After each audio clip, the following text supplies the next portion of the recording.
hushed tones. ASMR.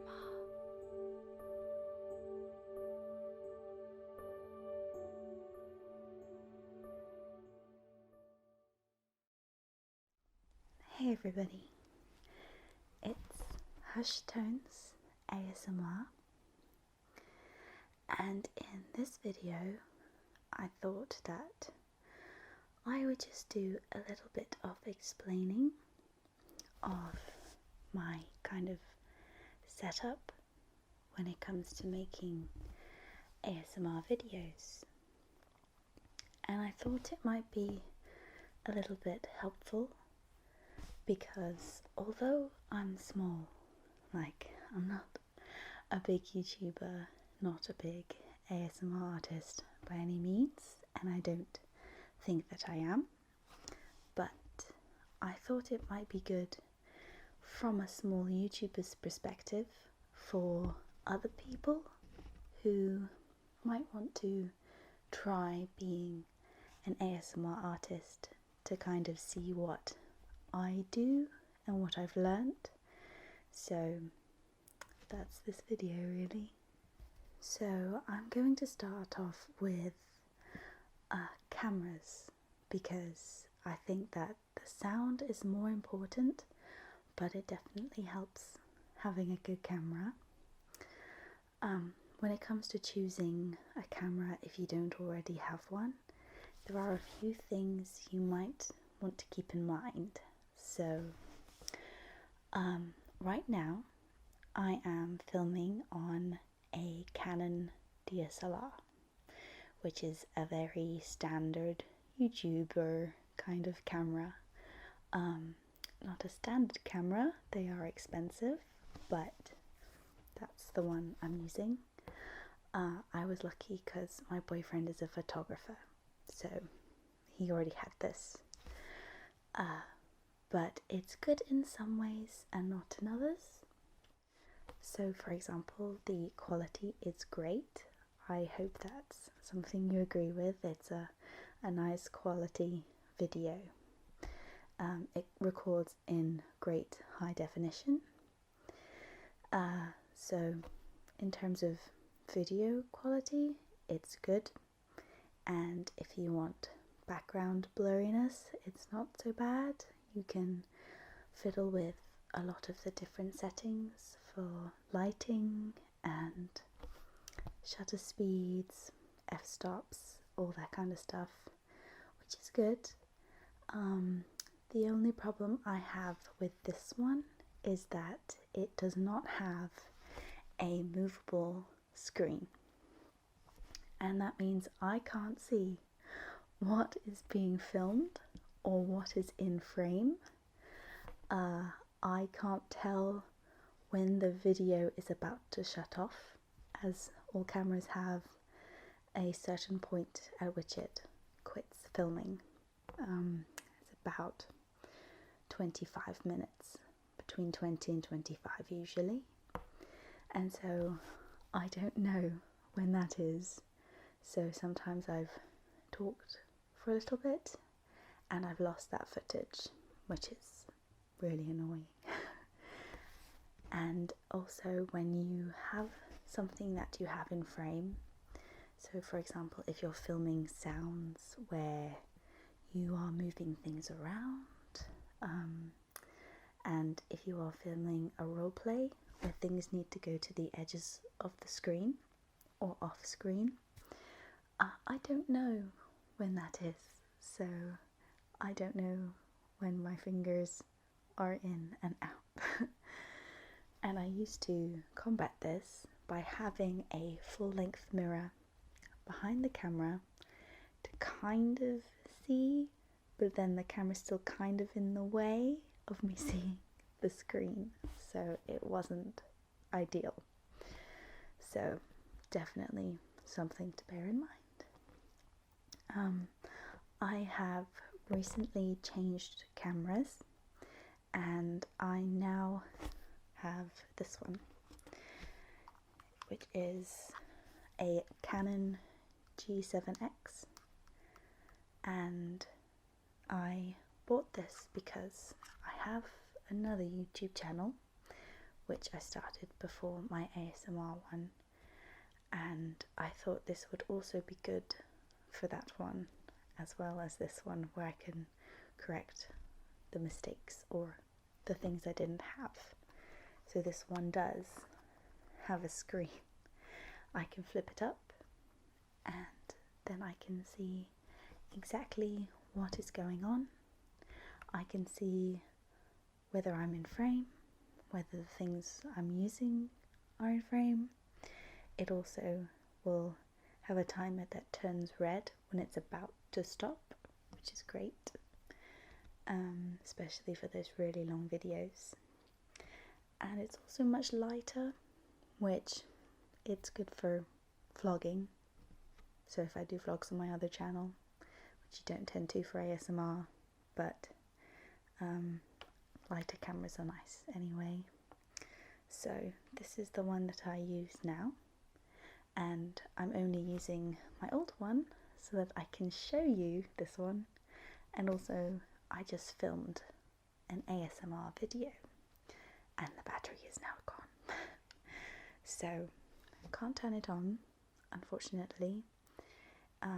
If you'd like to see what it's like when I turn it on, or if you'd like to see what the footage is like with this camera, I'm going to upload a sand video next, and so you'll be able to kind of see what the quality is like. It's also got an autofocus, which this one doesn't, so if something's slightly out of focus, or if I move nearer or further away from the camera, it will keep that in focus. Because if I do anything here, I'm pretty sure this is not in focus right now, and it won't be, but this one will put it in focus. So you don't have to get this camera if you're new to ASMR video making or YouTube video making. It is expensive. In the UK it's about £340, so you know, if you're just starting out, it might not be the camera for you, but there are little components that hopefully I've said that you will bear in mind when you do buy your camera. So if anything, get the screen.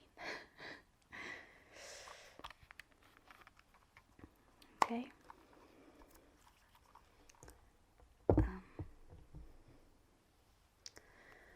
So the other thing I'll talk about is lighting.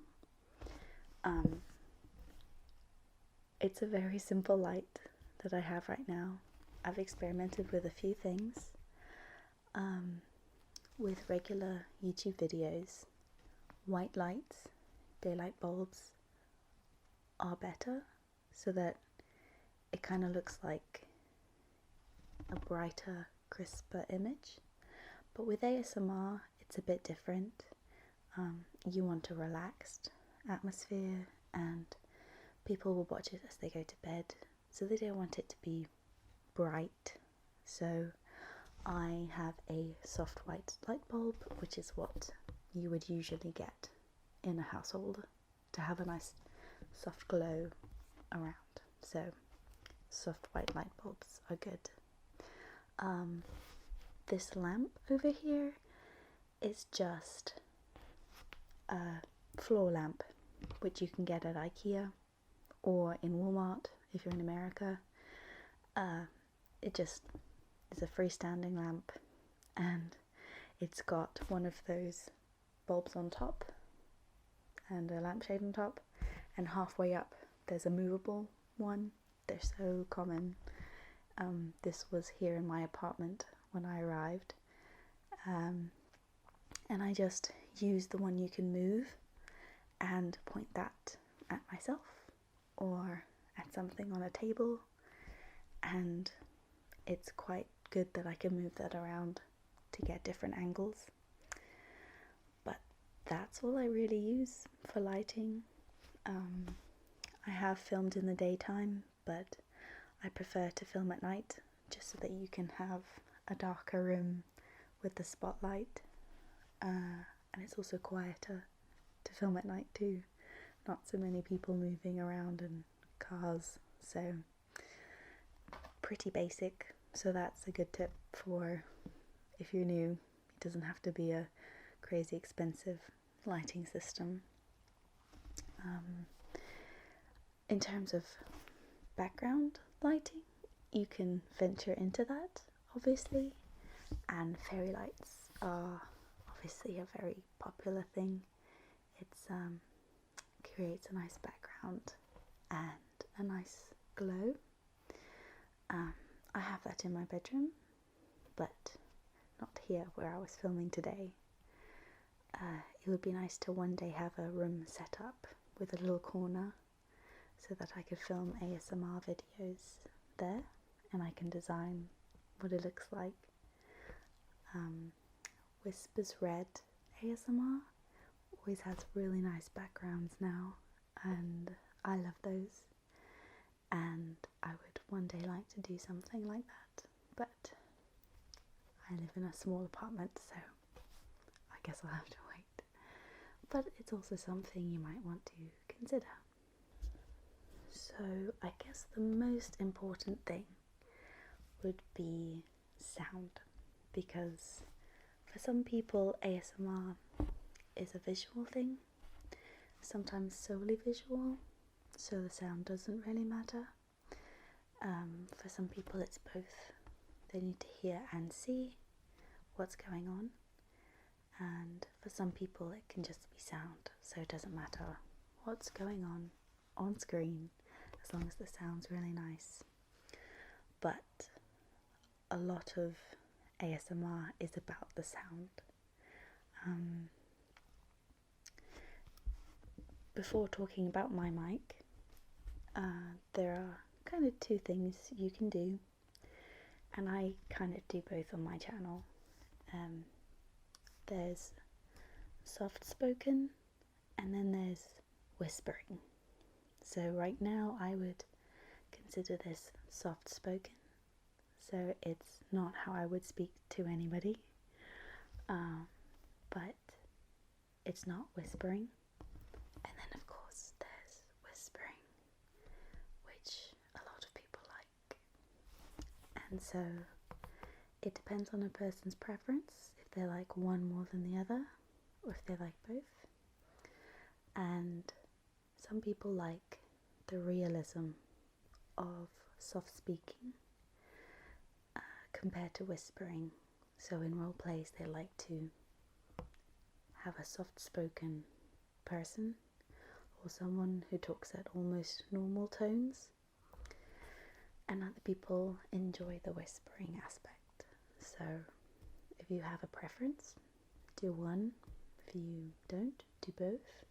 So I do both, and I think I'll keep doing that because I've had people who say they like different ones. So important is the microphone. So when you're first starting out, or you don't have that many subscribers, everybody wants the 3DO mic, and that's the mic with the two ears on the sides. And of course I would absolutely love one of those.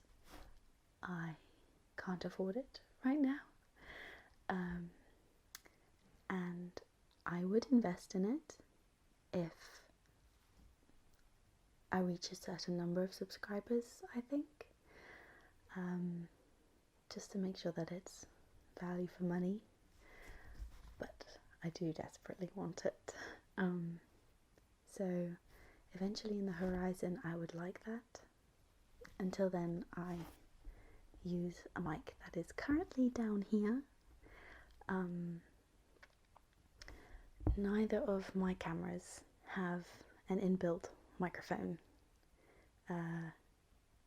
Well, they do have inbuilt microphones, but they don't have an inbuilt part where you can attach an external microphone, which is kind of frustrating when it comes to editing, because I have to match my video with my sound.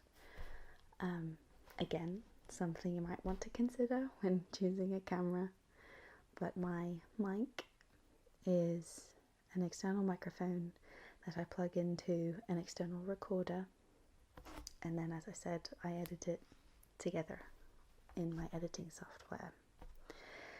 And the mic that I have is here, as I said, because I can't really mount it on anything. I need to figure that out. I'm gonna try and pick it up without blowing your mind with the sound, so forgive me.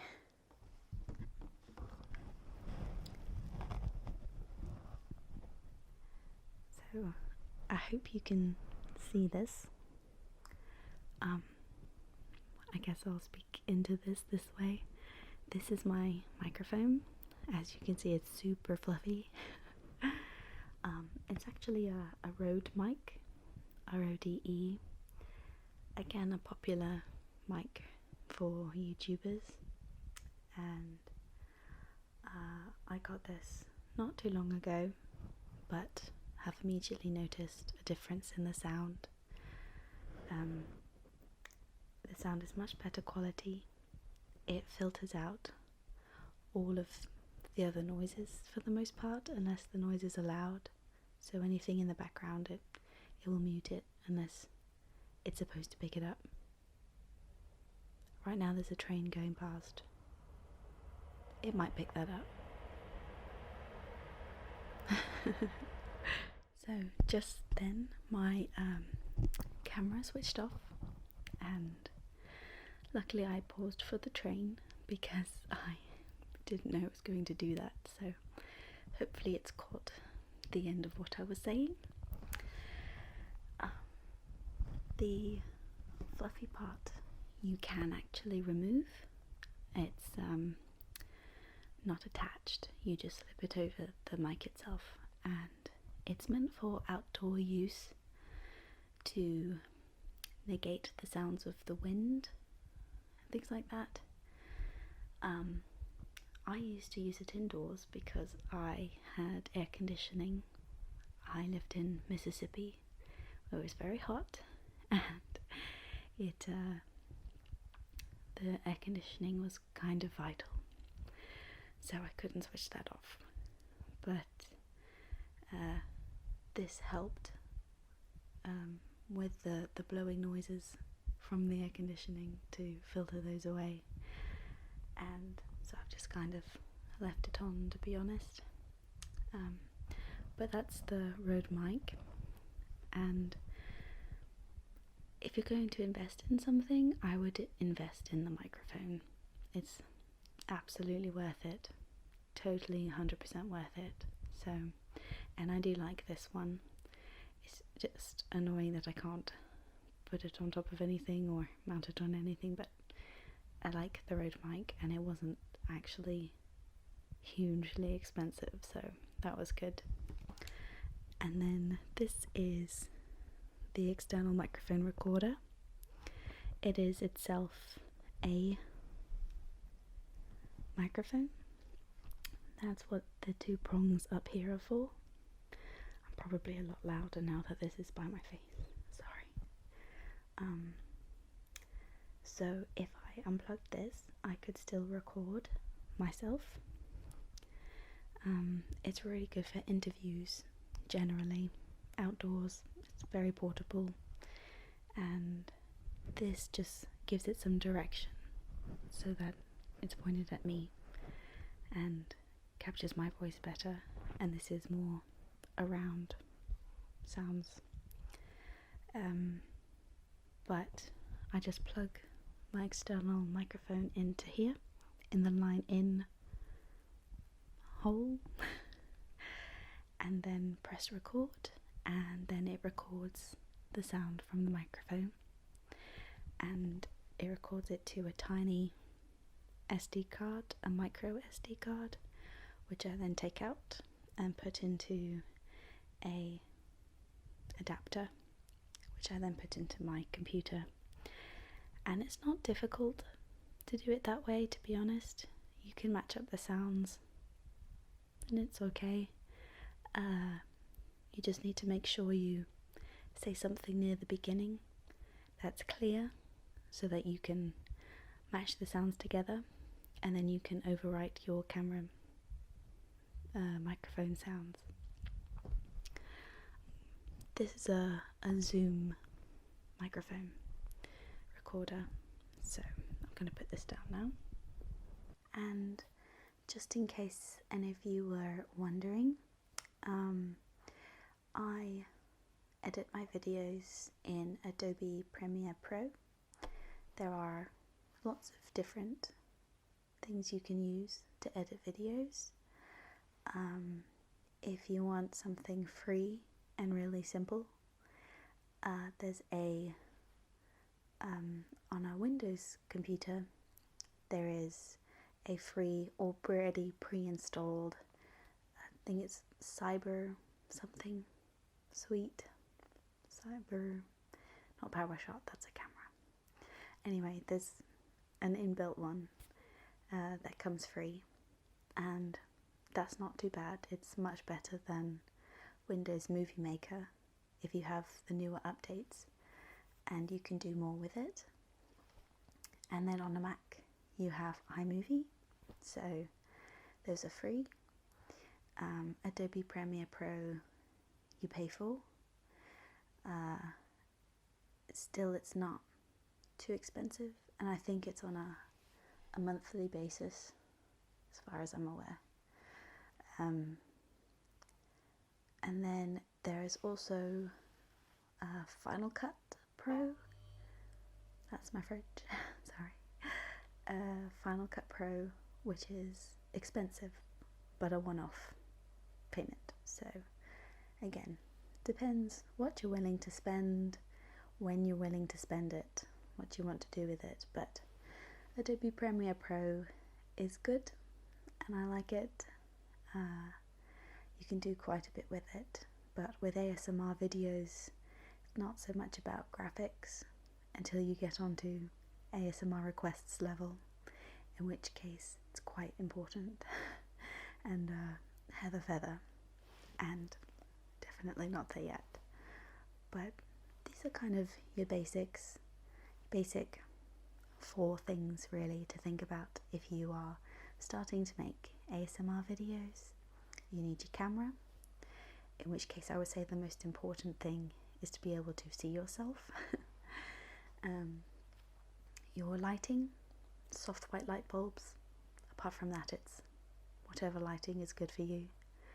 Your microphone, the bit I would spend the most amount of money on, and it's up to you. There are the snowball mics. You could probably even do lapel mics if you wanted. There's lots of different types of microphone, and I just have one kind. And then also your editing software, which it's up to you which one you like. I like Adobe Premiere, but I'm just used to using it. So I hope this was kind of useful. If you have any questions at all, if I know the answer and you've asked me in the comments, I will answer it, and I will do my best to be completely honest with my opinions of anything if you ask for my opinion on something. But yes, I'm by no means an expert. I've been making videos for 2 years, so I have a bit of experience, and I've started going to workshops to learn a bit more, but by no means an expert. So this is all stuff that I've learnt mostly on my own through trial and error. So yes, I hope this was helpful for you, and I guess I will see you in my next video. If you have any requests, please also leave those in the comments, and I will see you very soon. So bye bye.